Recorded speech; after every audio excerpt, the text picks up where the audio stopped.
നമ്മൾ ചാള പുളിങ്കറിയാണ് ഉണ്ടാക്കാൻ പോകുന്നത്. അപ്പോൾ ഇത് നമുക്ക് എങ്ങനെ ഉണ്ടാക്കുക നോക്കിയാലോ.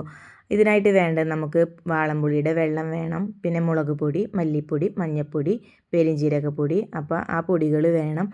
അപ്പോൾ അതിനായിട്ട് നമുക്ക് പുളി വെള്ളത്തിലിട്ട് പിഴിഞ്ഞ് വെച്ചിട്ടിരിക്കണം. പിന്നെ പൊടികളൊക്കെ ഒന്ന് ജസ്റ്റ് അരച്ചെടുക്കും വേണം. അപ്പോൾ ഇത് നമ്മൾ അതിലേക്കായിട്ട് നമ്മുടെ ചാള മെയിനായിട്ടുള്ള ആളെന്നെ എടുത്തിട്ടുണ്ട്.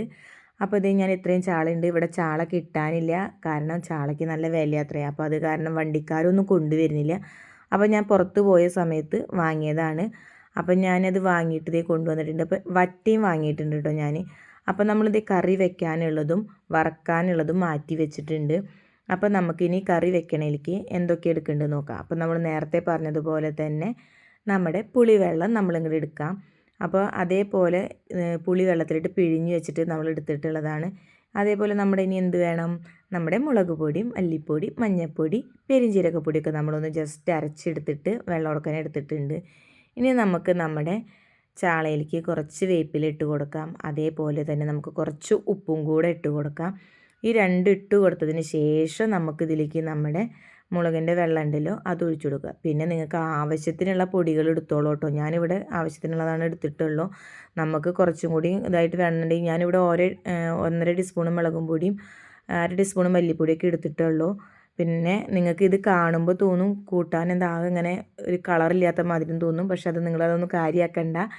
പിന്നെ ഞാനിത് ആ പുളിവെള്ളം ഒഴിച്ചതിന് ശേഷം നമ്മൾ ആ പാത്രത്തിൽ ആ പുളിവെള്ളത്തിൻ്റെ അത്ര തന്നെ ഞാൻ വെള്ളം ഒഴിക്കുന്നുണ്ട്. നമ്മുടെ തിളച്ച് വരുമ്പോൾ കണ്ടില്ലേ ആ കളറൊക്കെ ചേഞ്ച് ആവും കേട്ടോ. നമ്മുടെ ശരിക്കും നമ്മുടെ നല്ല കളർ കിട്ടും നമ്മുടെ കറിക്ക്. പിന്നെ നല്ല ചുവന്ന കളറും ആയിരിക്കും, കാരണം നമ്മൾ തേങ്ങയും അധികം ഇതൊന്നും അരക്കണില്ലല്ലോ, അതുകൊണ്ട് തന്നെ. അപ്പോൾ ഇത് നമ്മുടെ കറി നന്നായി തിളച്ചിട്ടുണ്ട്. നന്നായി തിളയ്ക്കണം കേട്ടോ നമ്മുടെ കറി, എന്നിട്ട് വറ്റി വരണം. നമ്മൾ അത്രയും വെള്ളം ഒഴിച്ചത് അതിനാണ്, നന്നായി വറ്റി വരാൻ വേണ്ടിയിട്ട്. അപ്പോൾ നമ്മുടെ കറി അവിടെ റെഡി ആയിട്ടുണ്ട്. അപ്പോൾ നമുക്കിനി എന്ത് വേണം, നമുക്ക് നമ്മുടെ ചാളേനെ ഒന്ന് വറുത്തെടുക്കാം. അപ്പോൾ ഞാൻ ആ ചാളയൊക്കെ വറക്കൽ കഴിഞ്ഞു. ഇനി നമുക്ക് നമ്മുടെ ഉള്ളി കാച്ചാം. അതിനായിട്ട് ഞാനിത് ഇവിടെ ചീഞ്ചട്ടി അടുപ്പത്ത് വെച്ചിട്ടുണ്ട്. അടുപ്പത്ത് വെച്ചതിന് ശേഷം നമ്മൾ ആവശ്യത്തിനുള്ള വെളിച്ചെണ്ണ ഒഴിച്ച് കൊടുക്കാം. അതിന് ശേഷം നമ്മുടെ ഉള്ളി അരിഞ്ഞ് വെച്ചിട്ടുള്ളത് ഇട്ട് കൊടുക്കുക. നിങ്ങൾക്ക് കുറേ തോനെ ഉള്ളി വേണമെന്നുണ്ടെങ്കിൽ നിങ്ങൾ അതൊക്കെ നിങ്ങളുടെ ഇഷ്ടത്തിന് എടുക്കുക. ഞാനപ്പോൾ ഇവിടെ കുറച്ചേ എടുത്തിട്ടുള്ളൂ.